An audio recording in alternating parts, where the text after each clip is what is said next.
Hello again, everybody.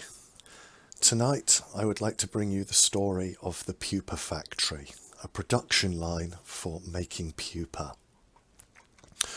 The main colony has been out of hibernation now for over a week, about a week and a half, and they have decided that temperatures are now going to stay high for long enough that it is time to start moving forward for the new season. As you can see from the shots, there is a huge amount of larvae that have come through hibernation with the colony. And rather than having them in a pile now, as you can see, they have spread them back out into the carpet of larvae so that they can work with the larvae, feed them.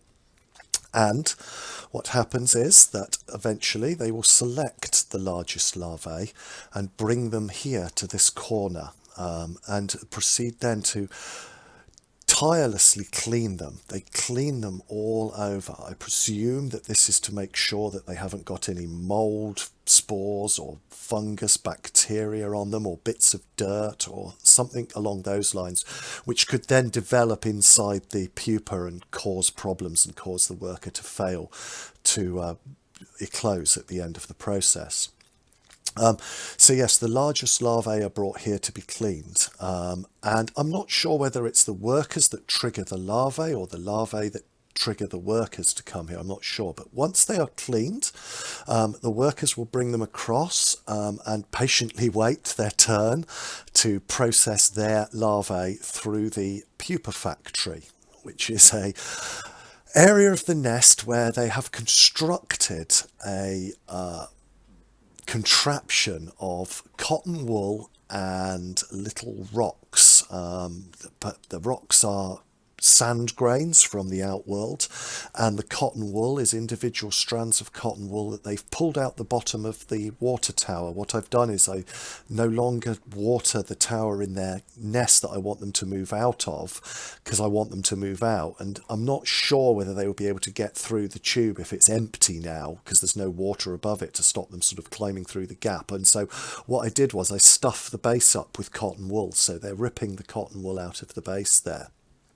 And yes, here obviously they are then bringing in these larvae in multiple numbers at a time, covering them. You can see one at the top there just being introduced and covered with the construction, the sand and cotton wool construction, so that it can spin its pupa.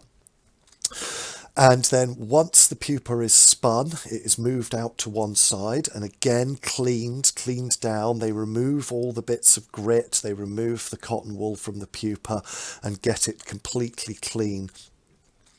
So that then, once the pupa is clean, they can move it to the pupa pile where they're keeping the pupa. And here's one that they'd just finished cleaning at this point.